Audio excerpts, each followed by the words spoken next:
પરિગ્રહ પાપનું સ્વરૂપ હોય. પાંચમું પાપ. યા મૂર્છા નામયમ વિજ્ઞાતવ્ય પરિગ્રહો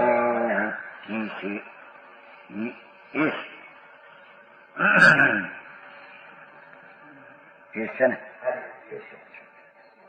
મોહોદયાત ઉદીર્ણો જો પાછળ મૂર્છા મમત્વ પરિણામ. આ જે મૂર્છા છે એને નીચેથી પરિગ્રહ જાણવો જોઈએ. આ જે મૂર્છા છે એ મૂર્છા કોક મમતા કો એને પરિગ્રહ જાણવો જોઈએ. અને મોહના ઉદયથી જો ઉદીર્ણ ઉત્પન્ન થયેલી ઓલું નિમિત્ત છે. ઉત્પન્ન થયો આત્મામાં ભાવ ઉદય પ્રાપ્ત. મમત્વ પરિણામ જ મૂર્છા છે. મમત્વ પરિણામ જ મૂર્છા છે. એમ હોય નહીં. મમતા ન હોય ને વસ્ત્ર હોય વસ્ત્ર છે એની મમતા છે ત્યારે વસ્ત્ર પણ ઉભા થાય. સમજાણું કાંઈ ત્યાં મૂર્છા છે. એટલી વસ્ત્ર પાત્ર રાખવાનો મૂર્છા છે. ત્યાં એવો પરિગ્રહ છે. એ અપરિગ્રહી મની હોઈ શકે નહીં. ચિત્તની વાત છે ને. આમ તો અપરિગ્રહ વસ્તુ જ છે. રાગનો જ્યાં પકડ નથી. એ તો દ્રષ્ટિમાંથી બધું છૂટી ગયું છે. હવે સ્થિરતામાં સમજાણું એ વિકલ્પ બી છૂટી ગયો છે. બધો વસ્તુ છે જ નહીં. એકલો પરિગ્રહ નિષ્પરિગ્રહ આત્મા જ વસ્તુ છે. પણ હવે પર્યાયમાં સ્થિરતાની અપેક્ષા એ ચારિત્રની રમણતા જેટલી ઉગ્રતા થાય તો એને વસ્ત્રપાત્ર લેવાનો પણ મમત્વ ભાવ હોય નહીં. ત્યારે મુનિ પણ હાથું હોય છે. નહીતર મુનિ પણ હોઈ શકે નહીં.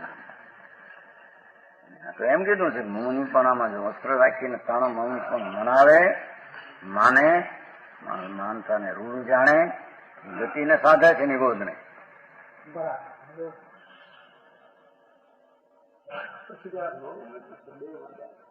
ઈ ભલે જાય ત્યાંથી જઈને પણ ત્યાં નિબોધમાં જવાનો છે. તો વચ્ચે ધર્મશાળા થઈ અન્યા છે ઘણો પાન્યા રહેશે. અરે એને વિચાર નથી ભાઈ. જ્યાં અવસ્થાની ઝીણી દશા એ કઈ થોડું જાણવું ન થાય, કઈ કહેતો ન થાય, મૂંઝાય એ છે. પણ એકદમ પર્યાય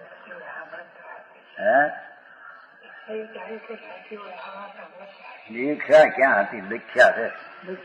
મિથ્યાત્ને પોષે છે. મારી વાત એવી છે. સમયે સમયે મિથ્યાત્ના પોષણની દીક્ષા થઈ. હા, ત્યાં કોઈ પોપાબાઈ ના રાજ નથી. કોઈ આપી દેવું છે. હા, વસ્તુ ભગવાન આત્મા. હજી તો સાચા દેવગુરુ શાસ્ત્ર કેવા ની ખબર ન મળે છે. એની શ્રદ્ધાના ઠેકાણા ન મળે. વ્યવહારના નીચેનું તો છે જ ક્યાં? એને દીક્ષા છે. દુઃખનો ભાર ઉપાડો છે.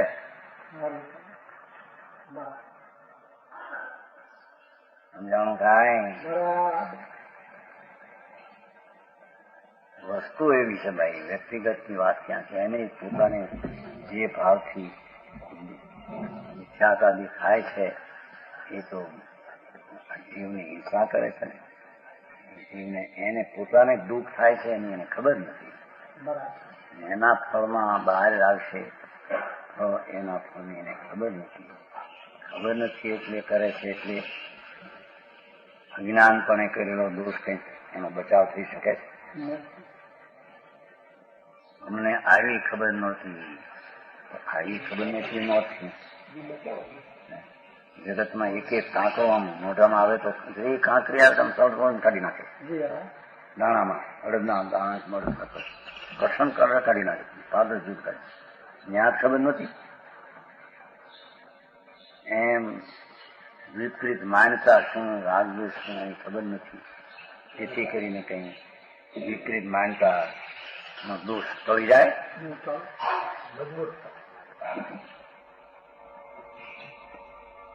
અહીં તો કે છે હે ભવજીવો, જે આ મૂર્છા છે તે જ ખરેખર પરિગ્રહ છે. એ પરિગ્રહના પેજમાં મિથ્યાત્વને લીધે આગળ તો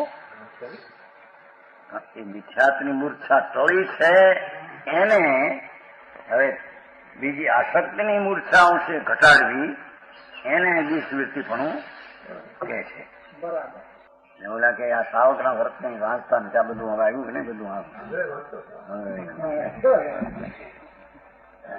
એમ ઘણું આવે તો આવે ને હે અહીંયા બધા વાંચા મુનિના નિયમ સારના વ્યવહારના પ્રવર્તન સારના પદ્મનંદી નું સાવ વર્ત્યું નહોતું વાંચ્યું.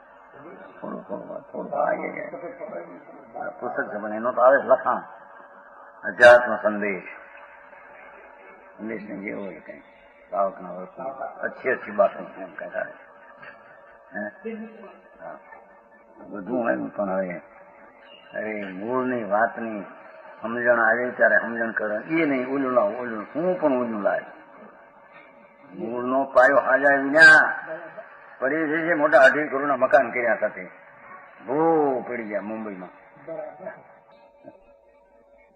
હા હા કે છે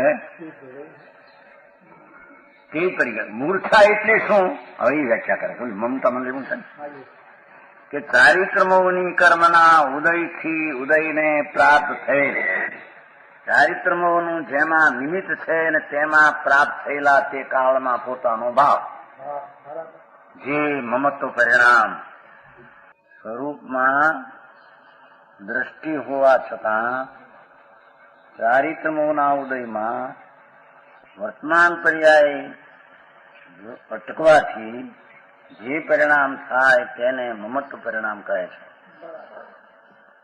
અર્થાત આ મારું છે એવા પરિણામ એ મૂર્છા છે. એ વાસ્તવિક મમતાથી જ મૂર્છા છે. મૂર્છાથી ખરો પરિગ્રહ એને ઘટાડવો અંદરમાં મૂર્છા વિનાની ચીજ આત્મા છે એની દ્રષ્ટિ કરી હોય પછી તેનો આશ્રય લઈને મૂર્છા ઘટે તેને દેશવૃત્તિ પણ હોઈ શકે, બીજાને દેશવૃત્તિ પણ હોઈ શકતું સમજાણું થાય.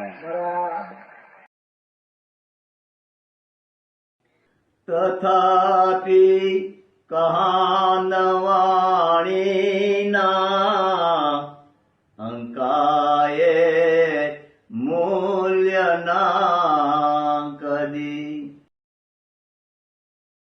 તથાપિ માતવાણીના અંકાયે મૂલ્યના કદી પરમ કૃપાળુ પૂજ્ય સદગુરુ દેવનો જય હો. પ્રસામૂર્તિ પૂજ્ય ભગવતી માતનો જય હો. જીનવાણી માતનો જય હો. પરમિત્રાગ દિગંબર જૈન ધર્મનો જય હો.